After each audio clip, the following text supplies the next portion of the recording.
자, 그러면 오늘도 지난주에 이어서 우리 교회에 관한 말씀을 조금 더 살펴보겠습니다. 우리는 지난주에 교회에 대한 애형적 위치, 그래서 교회는 한 몸입니다. 교회는 고유명사의 이름을 갖는 것이 성경적이지는 않습니다. 그리고 교회의 최종 권위는 성령이어야 합니다. 그리고 교회는 지역적으로 존재하지만 우주적으로는 또 한 몸입니다. 이런 부분들을 이제 살펴보았습니다. 오늘은 성경이 말씀하시는 교회를 하나님의 영원한 목적이라는 관점에서 성경의 특정한 표현들을 통해서 살펴보려고 합니다. 성령님께서 오늘 우리의 지각을 열어주셔서 성경이 말씀하시는 대로의 영광스러운 교회에 대한 분명한 인식이 있게 되기를 원합니다. 우리는 에베소 1장에서 성삼위 하나님께서 교회를 산출하기 위해서 하신 일들을 보게 됩니다. 창세전에 하나님의 계획이 있었습니다. 그리스도 안에서 우리를 거룩하고 흠이 없는 자로 만들어서 교회를 이루시려고 하는 계획이 있었습니다. 그리고 그러한 교회를 이루시기 위해서 2000년 전 말씀 하나님께서 육신의 모양을 입고 이 땅에 우리 가운데 내려오셨어요. 그분이 바로 예수 그리스도십니다. 그죠? 그분이 하나님의 율법을 완전하게 지키시고 의로운 분으로서 불의한 우리를 대신하여 십자가에 달려 죽으시고 피를 뿌리심으로 그분의 피로 말미암아 이제 우리가 구속 곧 죄들의 용서함을 받게 됩니다. 아버지의 사역이 있고 아들의 사역이 있죠. 그리고 이제 예수님이 부활하신 다음에 승천하시죠? 그 승천하신 뒤에 그 아들의 사역, 아들의 인격과 아들의 사역을 믿는 자들에게 하나님이 성령님을 보내주셔서 봉인하십니다. 너는 내 것이다. 그런데 이렇게 아버지의 사역, 아들의 사역, 성령의 사역이 무엇 때문에 일어났다고 성경이 말씀하세요? 그분의 영광을 찬양하기 위함이라. 여러분이 주의 첫날 나와서 왜 입을 열어 주님을 선포하고 입을 열어 주님의 어떠하심을 찬양합니까? 그것이 바로 우리를 구원하신 목적이기 때문에 그래요. 여러분 에베소 3장 11절 한번 열어보십시오. 에베소 3장 11절.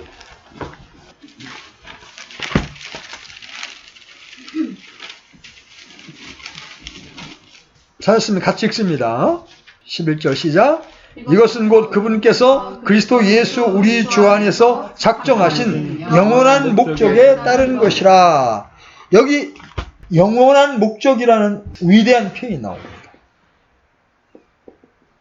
이 서신서의 꽃이라고 불리어지는 에베소서 전체에 걸쳐서 바울은 많은 지면을 할애해서 신자들에게 하나님의 영원한 목적을 밝혀주고 있습니다. 그러면 이 지극히 높고 모든 것을 지배하는 영원한 목적이 무엇일까요? 그것은 다름 아닌 예수 그리스도의 우주적인 충만함입니다. 하늘뿐만 아니라 이 땅에도 예수 그리스도의 충만함이 나타나는 것이 하나님의 목적이다. 즉 하나님은 그 영광스러운 아들로 하여금 모든 것을 충만케 하시고 모든 것을 그분 안에서 하나로 모으려고 의도하셨다는 거예요. 바울은 하나님께서 이 영광스러운 목적을 완전하게 실현하기 위한 그릇으로 교회를 택하셨다고 말씀하고 있는 거예요. 그렇다면 교회의 중심 목표는 뭐예요? 하나님의 영원한 목적을 실현하는 게 되겠죠. 그렇죠? 그래서 우리는 이 성경에 나타난 교회에 대한 여러 가지 몇 가지 표현을 통해서 이 하나님의 영원한 목적이 무엇이냐 이 부분을 한번 살펴보려고 하는 겁니다. 오늘 교회 시리즈 세 번째입니다. 첫 번째는 우리는 성경에서 여러분 찾으십시오. 에베소 1장 23절에서 우리는 그리스도의 몸이라는 표현을 발견하게 됩니다.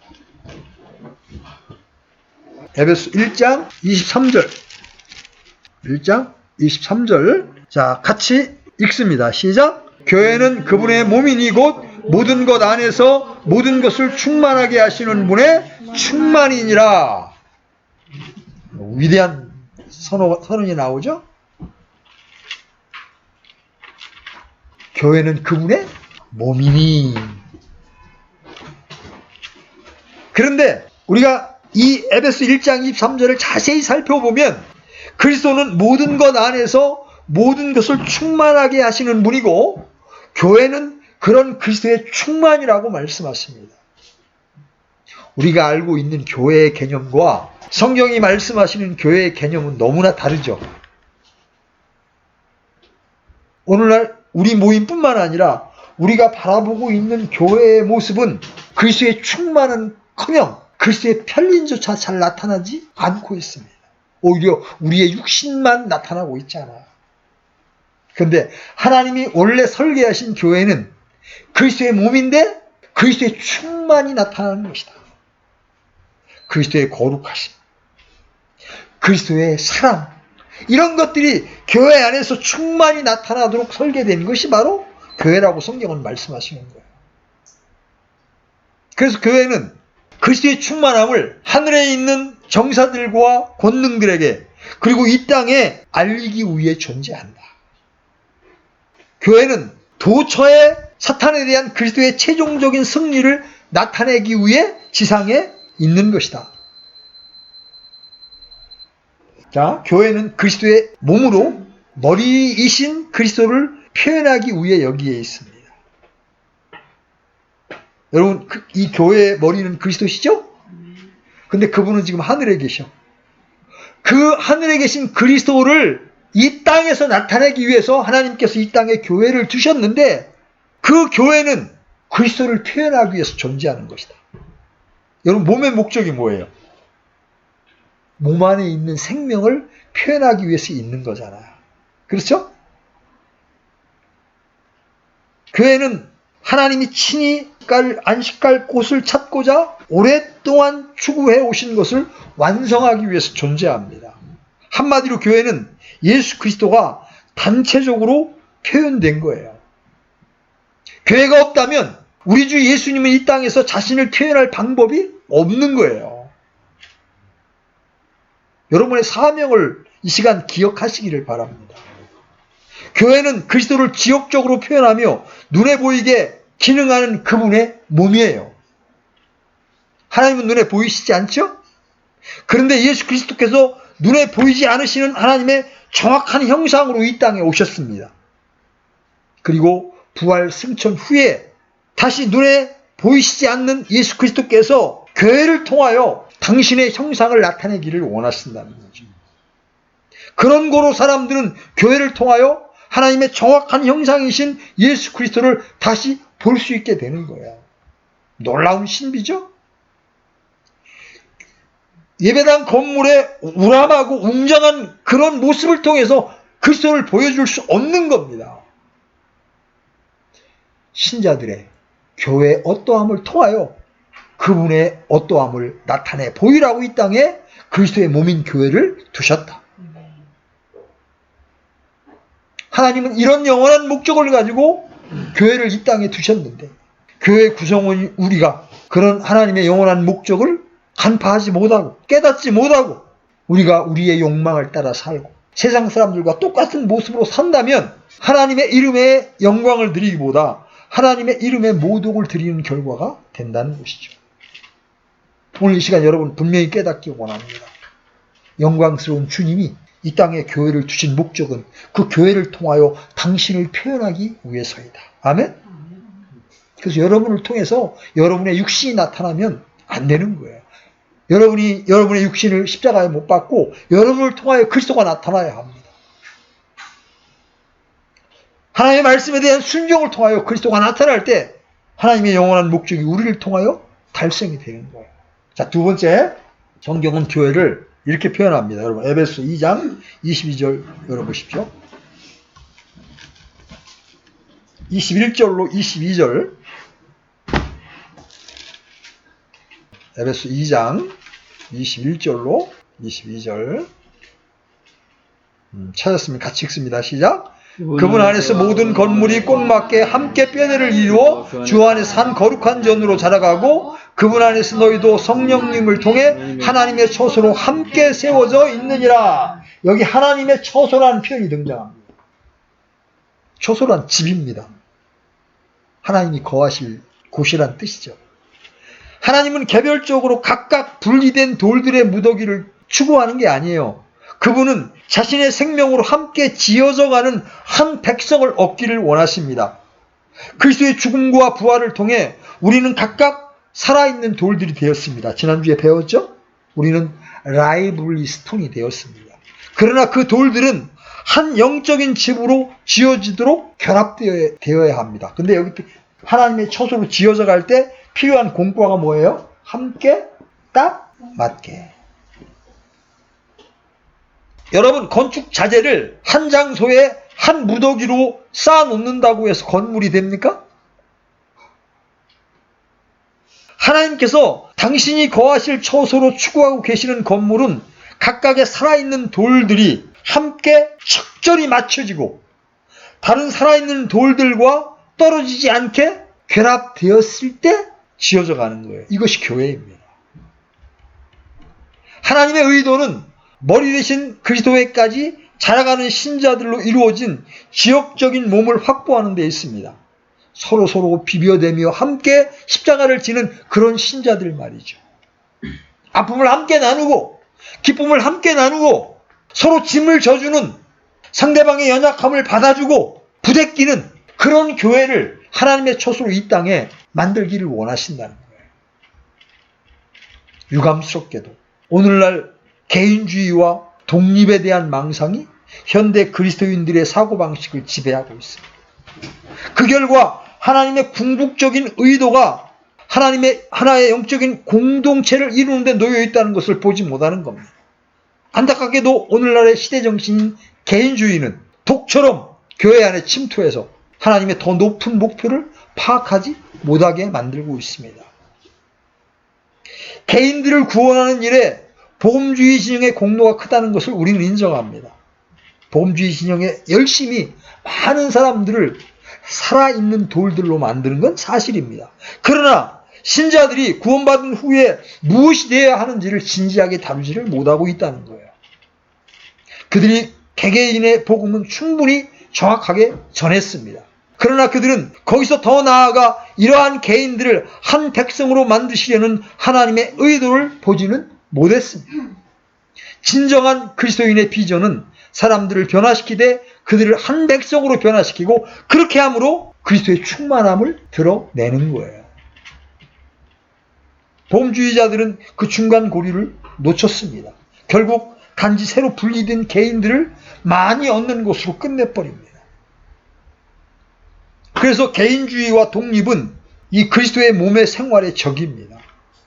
이 말은 우리가 우리의 개인적인 특성을 거부해야 된다는 뜻이 아닙니다. 각각 개성이 있습니다. 하나님 그 개성을 존중하십니다. 그럼에도 불구하고 우리는 몸을 이루는 각각 지체들로서 서로의 독특한 은사와 기질을 환영해야 마땅합니다. 동시에 우리는 우리 자신보다 공동체를 우위에 있는 존재로 보려는 육신적인 경향을 거부해야 합니다. 그리고 우리는 우리 동료 형제들과 무관하게 살고 행동하려는 육신적인 충동을 거절해야 합니다. 자, 예를 들어 보십시오. 교회 집회가 있습니다. 또는 교회 수련회가 있습니다. 마음만 먹으면 갈 수 있는 형편인데도 난 별로 가고 싶지 않아. 이게 바로 개인주의와 독립적 성향의 표현입니다. 형편이 어려워서 갈 수 없는 건 누구도 판단할 수 없는 거예요. 그렇지만 내가 얼마든지 마음만 먹으면 할 수 있는데도 안 한다. 그건 개인주의죠. 그렇죠? 바울은 고린도전서 12장 21절에서 이렇게 말합니다. 한번 열어보십시오. 고린도전서 12장 1절.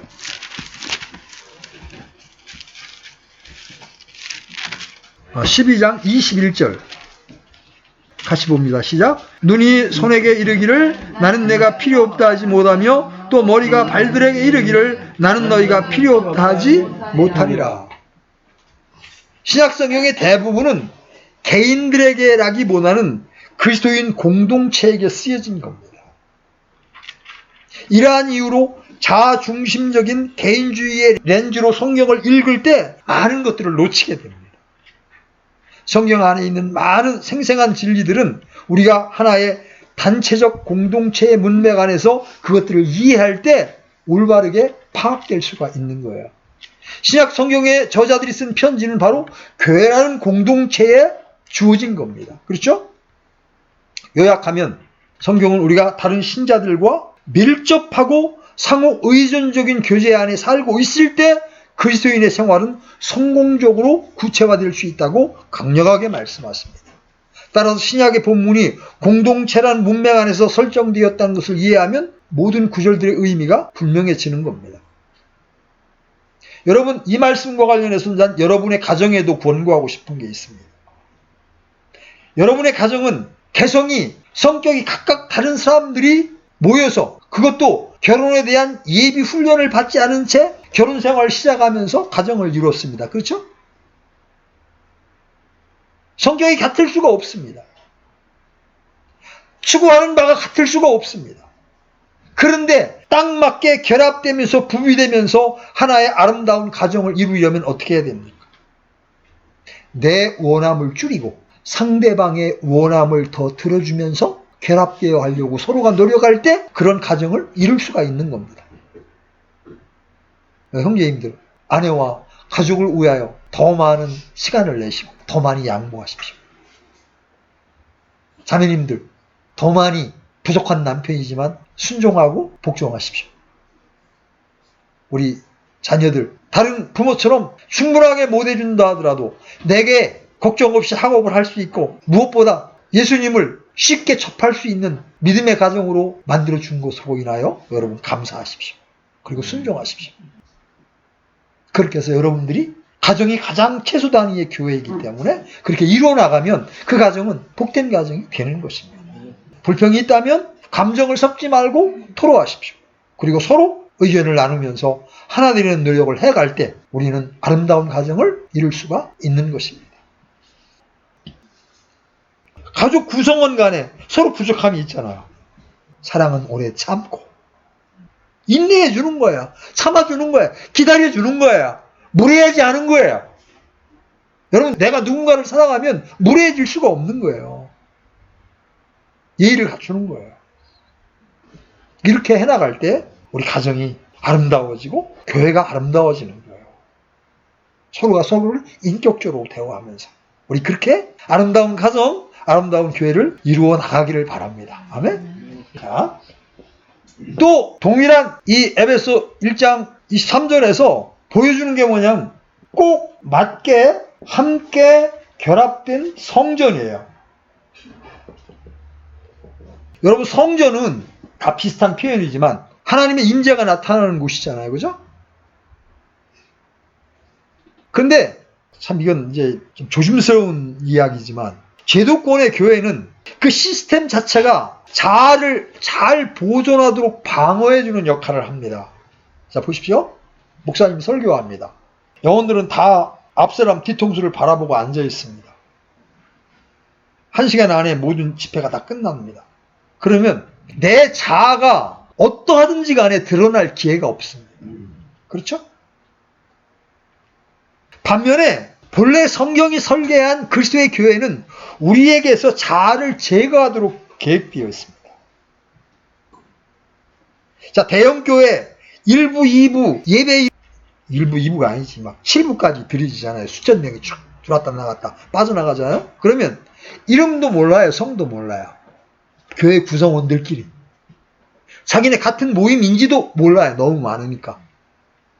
다른 사람의 간섭을 받을 기회가 없어요. 그러나 성경의 교회는 우리가 동료 형제자매들과 친밀하게 접촉을 하게 함으로써 우리의 자아를 보게 하고 제거하게 합니다. 간단히 말해서 초대교회는 관계가 깊이 맺어져 있었습니다. 신자들은 끊임없이 서로 엮여졌습니다. 그래서 심지어 초대교회 때는 형제들이 재산을 팔잖아요. 팔아가지고 사도들 발 앞에 두면 사도들은 때거리가 없는 형제들에게 분배해 주잖아요. 성령님만이 이 일을 가능하게 할 수 있는데 공산주의가 성령에서 흉내를 낸 겁니다. 성령님이 없는 공산주의가 우리 똑같이 일하고 똑같이 나눠 먹자고 흉내를 낸 게 공산주의예요. 자, 보세요. 여러분 한번 에베소 4장 16절 열어보십시오. 에베소 4장 16절. 자, 같이 읽습니다. 시작. 그분으로부터 온몸이 각 부분의 분량 안에서의 효력 있는 일에 따라 모든 마디가 공급하는 것에 의해 꼭 맞게 함께 결합되고 들어차서 몸을 자라게 하며 사랑 안에서 스스로를 세우느니라. 골로새서 2장 19절은 또 이렇게 말씀하십니다. 머리를 붙들지 아니하느니라. 그러나 이 머리로부터 온몸이 마디와 힘줄에 의해 영향을 공급받고 서로 결합하여 하나님께서 자라게 하시는 대로 자라느니라. 성전이 함께 결합하여 자란다. 우리는 타락한 존재여서 서로 다른 사람들로부터 상처나 고통을 받기가 쉽습니다. 그죠? 상처를 주기도 하고 받기도 합니다. 그러나 이러한 고통은 주님의 십자가의 도구예요. 그리고 그것은 우리를 변화시키기 위해서 하나님께서 계획하신 일입니다. 서로의 관계 안에서 십자가에 부딪힐 때 우리 자신에 대하여 죽으며 하나님의 영께서 우리 안에서 단체적인 그리스도를 형성하는 놀라운 과정을 시작하실 수 있는 거예요. 문제는 오늘날 이제 우리처럼 이렇게 제도권 교회로 모이지 않고 이렇게 자유급으로 모이는 교회의 문제는 뭐냐? 이 십자가의 공과를 성령 안에서 처리받으려고 하지 않고 조금만 부딪힘이 일어나서 불편하면 쌩 하고 그냥 떠나는 것으로, 분리하는 것으로 이 문제를 해결하려고 한다는 거죠. 어떤 형제와 어떤 형제가 부딪혔습니다. 어떤 자매가 부딪혔습니다. 그러면 그것을 통해서 자기의 자아를 보아야 하고 이걸 어떻게 처리할 수 있는가를 보아서 모임 안에서 이 문제를 해결하게 될 때 성령님께서 우리 안에 편안하게 거하실 수가 있는데 그걸 피하려고 하는 거죠. 그래서 계속해서 몸에 분열이 일어나는 겁니다. 교파교회는 자아가 감추어져 있는 관계로 별로 큰 분열이 일어나지 않습니다. 왜? 자아가 가리워지거든요. 근데 이런 소규모 모임은 자아가 드러납니다. 나의 어떠함도 드러나고 이 자매의 어떠함도 드러나고 여러분의 어떠함도 드러납니다. 그것을 참아주고 권면하고 그러면서 사랑 안에서 세워주려고 하면 이렇게 딱 맞게 아름답게 지어져 갈 수 있지만 판단하고 정죄하기 시작하면 이제 빠이빠이가 되는 거죠. 구약에 하나님의 집을 만들기 위해서 성막의 이 조각목 널판들을 어떻게 자르고 모양을 만들어 맞추었는지 여러분 생각해 보세요. 제가 여러 번 설교 가운데 말씀을 드렸죠. 오늘날 교회도 그렇습니다. 우리 모두는 하나님의 처소로 딱 맞게 함께 지어지려면 이 마름질이 필요합니다. 여러분 이 나무 하나하나 짜서 맞추려면 톱으로 잘려져야 하고 대패로 마름질을 해야 돼요. 우리도 마름질을 당해야 합니다.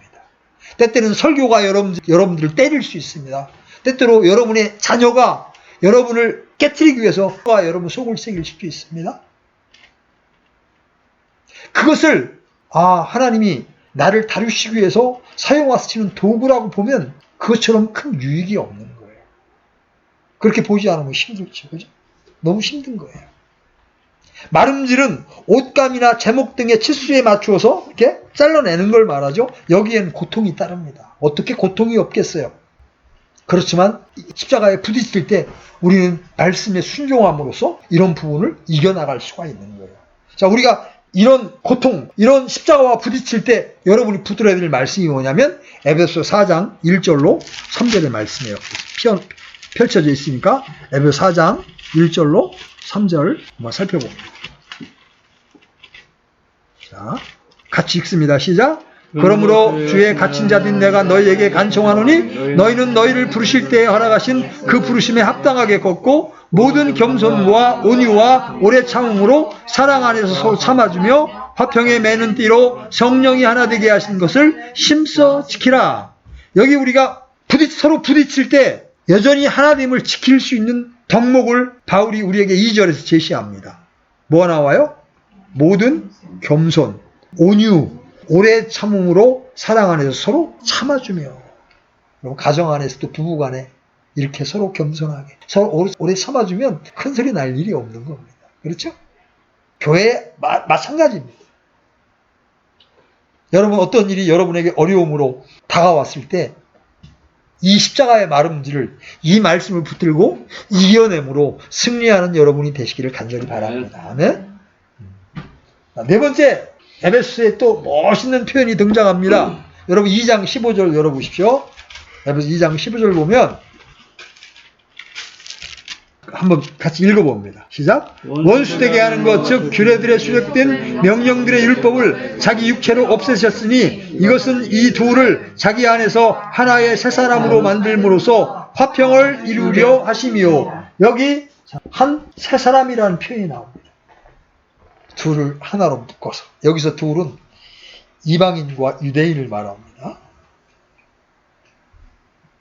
교회는 하나의 회중으로서 함께 모이는 분리된 그리스도인 단위의 집합이 결코 아니에요. 교회는 그리스도께서 내주하시는 남자들과 여자들이 성령의 권능으로 함께 결합되어 있는 일단의 무리입니다. 그렇게 해서 개개인이 전부 결합되어서 한 새 사람이 되는 겁니다.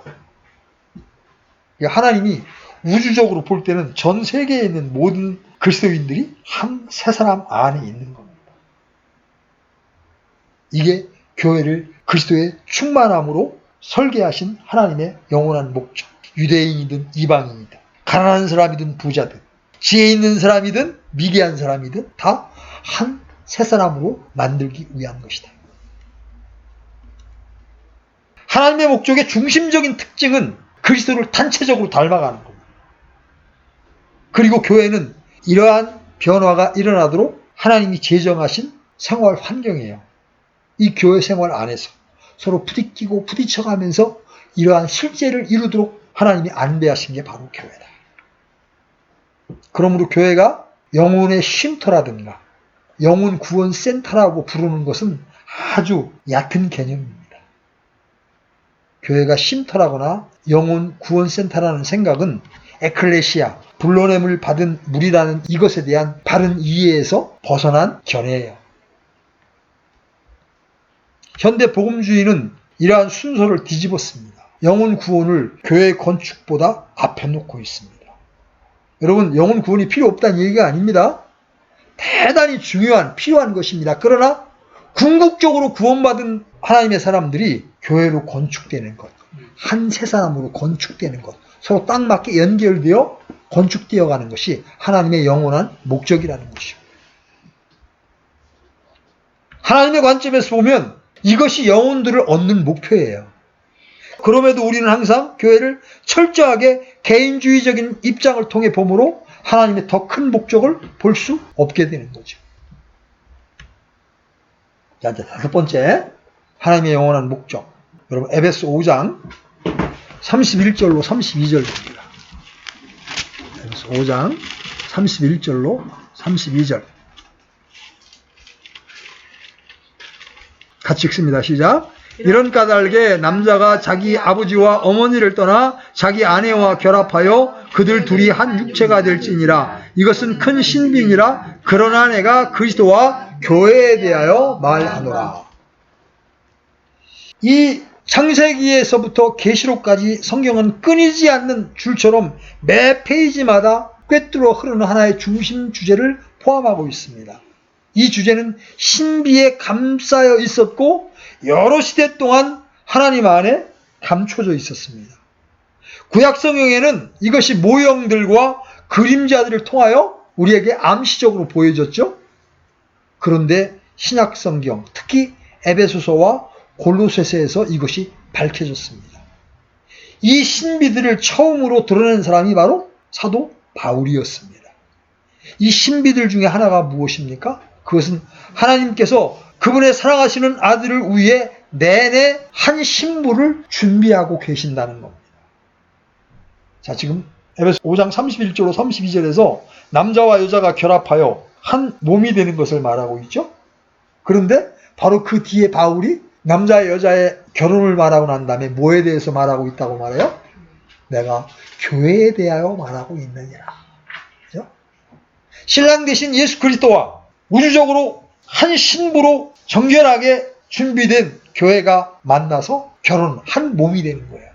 그래서 교회는 예수 그리스도의 영광스러운 신부라는 겁니다.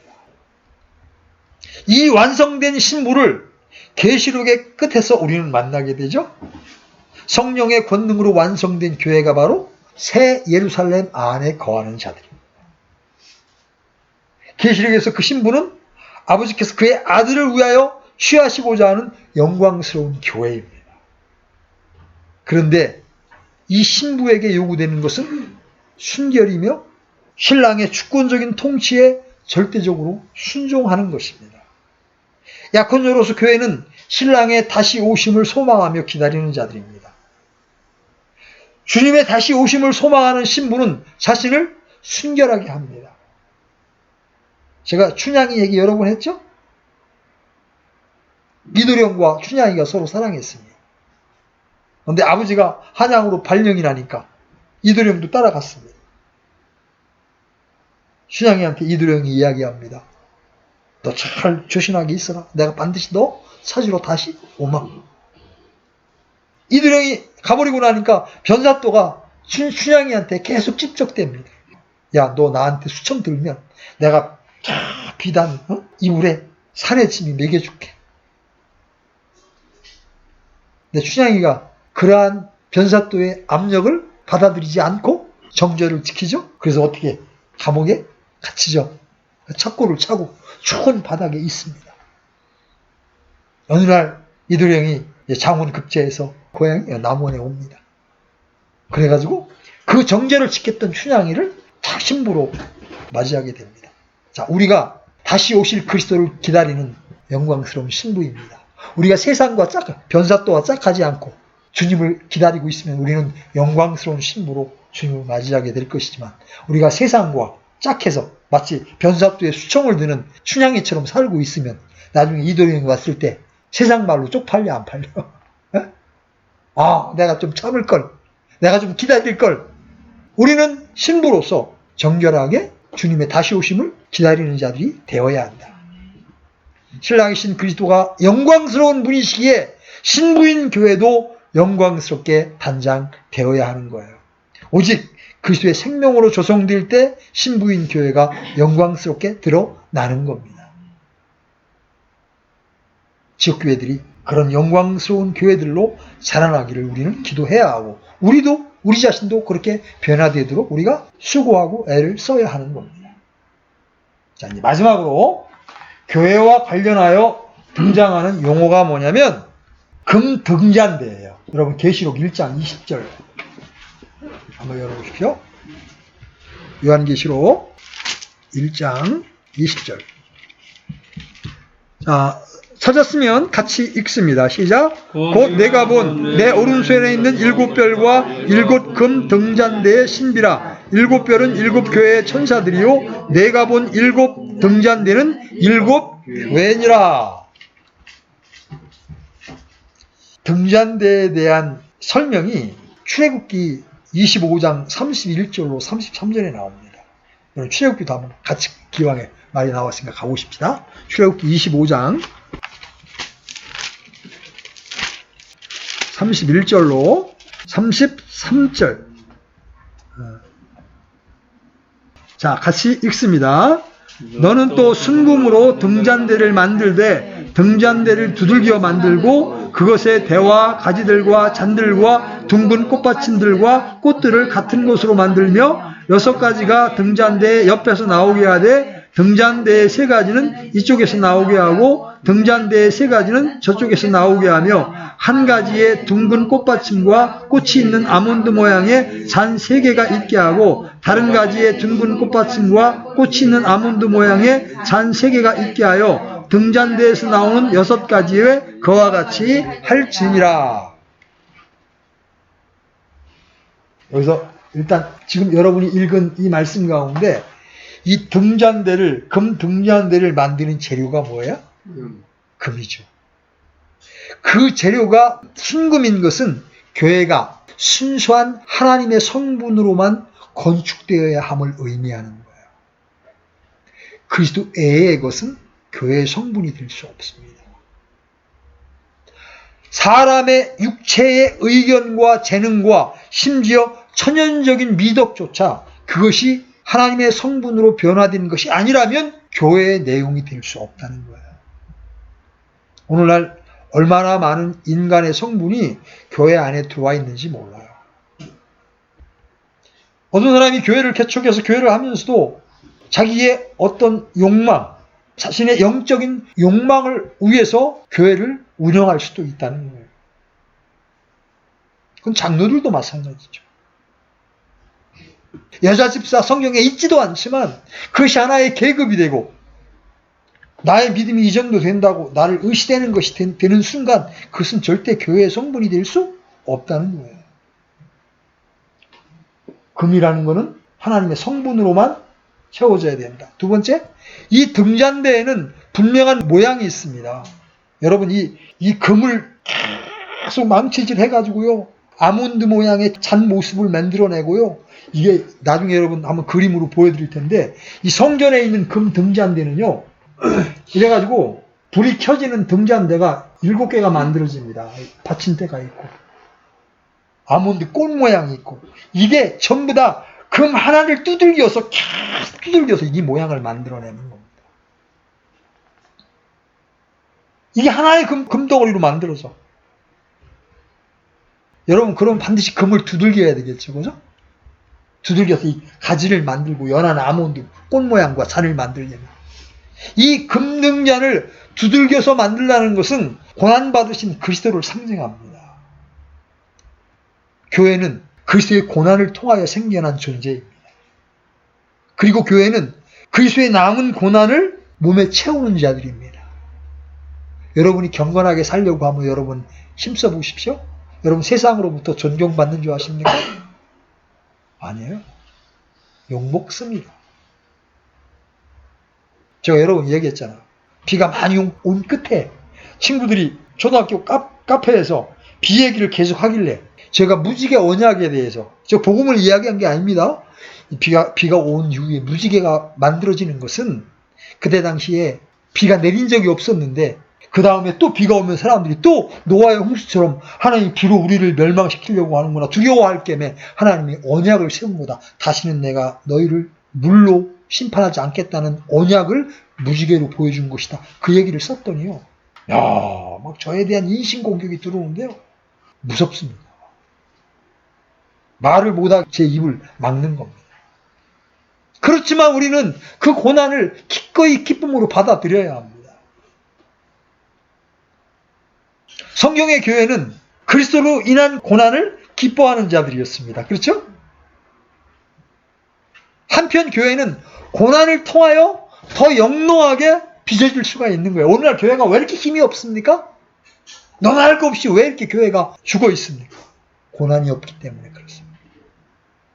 여러분, 이제 성경을 붙드는 것이 죄가 되고 주의 이름을 선포하는 것이 죄가 돼서 여러분 우리에게 고난이 다가온다고 한번 생각해 보십시오. 그러면 여러분 성경이 얼마나 여러분에게 가치 있는 것이 되고 이렇게 모여서 북한 같은 경우에는 하나님을 찬양하다 걸리면 죽으니까 어떻게 찬양하는지 아십니까? 골방에 들어가서 입을 뒤집어 쓰고 찬양합니다. 백화돌 새나가 걸리면 죽게 됩니까? 응? 그러다가 걸리면 장항재련소 같은 포항제철 재련소 같은 데로 끌려갑니다. 거기서 예수님을 부인하면 살려주고 예수님을 부인하지 않으면 그 펄펄 끓는 그 센 물에다 그냥 집어넣습니다. 그래서 북한에 있는 그리스도인들이 남한에 있는 그리스도인들을 보면 여러분 뒤로 자빠집니다. 이렇게 좋은 환경인데도 찬양을 하지 않는다. 하나님을 얼마든지 선포할 수 있는데도 하나님을 선포하지 않는단 말이에요. 때때로 하나님은 교회가 죽어 있을 때 고난을 허락하셔서 교회가 핍박을 받게 하십니다. 왜? 깨우시기 위해서. 교회가 자라려면 죽음과 부활을 경험해야 합니다. 교회가 영적으로 자라지 않으면 합당하게 빛을 비칠 수가 없는 거예요. 여러분 이 금 등잔대가 왜 필요합니까? 성전이 껌껌한데 성전을 비추려고 이 등잔대가 필요하잖아요. 교회가 요한계시록에 보면 주님 손에 등잔대로 드러나 있어요. 왜? 세상을 비춰주는 빛이 되라고. 너희는 세상의 빛이. 주님이 말씀하셨죠? 제자들에게 너희는 세상의 빛이. 죽음을 경험하지 못한 지체들에게서 나오는 천연적인 의견과 성분들은 많은 경우 교회의 어둠이 될 뿐 빛이 되지를 못합니다. 세 번째, 이 등잔대 안에는 뭐가 있어요? 등잔대가 계속 밤새도록 불이 꺼지지 않고 불이 비춰지려면 이 등잔대에 뭐가 공급돼야 돼? 기름이 공급돼야 돼. 그죠? 기름은 성령을 예표합니다. 그리고 빛은 성령께서 나누어 주시는 진리의 빛입니다. 구약의 제사장의 임무에는 이 등잔대에 기름이 떨어지지 않게 채우고 심지를 손질하는 것이 포함되어 있습니다. 등잔대의 목적이 빛으로 어둠을 밝히는 것이기에 반드시 기름이 있어야 합니다. 교회 안의 기름은 바로 성령님이세요. 그래서 우리는 성령으로 충만하라는 주님의 명령에 순종해야 합니다. 성령으로 충만하려면 어떻게 해야 돼요? 가장 먼저 우리 안에 있는 세상의 요소, 죄의 요소를 거절해야 합니다. 내가 세상을 사랑하면, 죄를 사랑하면 성령님이 내 안에서 자신을 감추십니다. 우리가 끊임없이 교회의 본질이요 내용이신 성령의 충만을 구하는 이유가 바로 여기에 있는 거예요. 교회에서 죄와 불순종과 분열은 성령의 역사를 억누릅니다. 서로 하나 되어 사랑하고 거룩함을 추구하게 될 때 성령님이 그 안에서 강력하게 일하실 수가 있는 거예요. 그런데 이 금 등잔대에는 교회의 목적이 나타나 있습니다. 교회가 존재하는 목적은 예수 그리스도를 전시하는 거라고 그랬죠. 그분을 알리는 거예요. 그래서 그 책무를 제바로 하지 못한다면 주님은 이 금 등잔대를 옮기실 수 있다고 경고하는 거예요. 내가 그 촛대를 옮기리라. 하나님의 임재가 떠날 수 있다는 것이죠. 교회 안에서 하나님의 임재가 떠나면 어떻게 돼요? 형편없는 모습이 되는 거예요. 세상의 권력기관처럼 되는 거예요. 여러분, 하나님의 임재가 거치게 되면 그건 세상의 조직이 되어버리는 겁니다. 두려운 거죠. 교회 생활에 대한 하나님의 목적은 교회를 통하여 주 예수 그리스도의 인격을 단체적으로 드러내는 겁니다. 교회가 그렇게 할 때 사람들은 교회를 접촉할 때마다 하나님을 만나게 되는 거예요. 여러분도 마찬가지입니다. 여러분들이 그렇게 살 때 여러분을 만나는 사람들이 하나님을 접촉하게 되는 겁니다. 저 사람은 왜 이렇게 거룩하지? 저 사람은 왜 이렇게 온유하지? 저 사람은 왜 이렇게 친절해? 저 사람 안에 뭐가 있는 거야? 여러분, 이러한 평판을 들을 수 있도록 여러분의 육체를 십자가에 넘기고 그리스도로 충만한 여러분이 되어 가시기를 바랍니다. 그것이 하나님이 이 땅에 구원받은 신자의 모임인 교회를 두신 목적이에요. 자, 결론을 냈습니다. 교회는 그리스도를 표현하기 위하여 존재합니다. 교회는 하나님의 처소가 되어야 합니다. 라오디게아 교회를 보면 주님께서 문 밖에 계십니다. 문 두들기잖아요. 야, 문 좀 열어라. 내가 들어가서 너희와 함께 살게. 이건 하나님의 처소가 되지 못한 교회의 모습이잖아요. 교회가 하나님의 처소가 되기 위해서는 지체들이 서로 꼭 맞게 결합된 성전으로 자라가야 합니다. 여기에 십자가의 마름질이 필요합니다. 각기 개성과 성격이 다른 사람들이 자기 부인의 공과를 통하여 하나의 새 사람의 실제를 이루는 겁니다. 영광스러운 교회가 되는 겁니다. 그리스도를 전시하는 금 등잔대가 되는 겁니다. 교회는 거역하는 세상 가운데 나사렛 예수 그리스도를 영접하고 그분께 복종하고 경배하는 유일한 신적인 기관입니다. 부활의 생명의 능력이 눈에 보이게 전시되는 그릇입니다. 교회가 그러할 때 하나님이 가장 사랑하시고 기뻐하시는 거예요. 대전교회도 그리스도로 충만한 그런 교회로 지어져 가기를 축복합니다. 비록 우리가 몇 명 안 되지만 그런 실제를 갈망하면서 그 실제를 이루고자 우리가 분투할 때 하나님께서 우리를 십자가의 공과를 배우게 하시고 우리로 하여금 아름다운 그리스도의 몸으로 지어져 가도록 인도해 주실 거예요.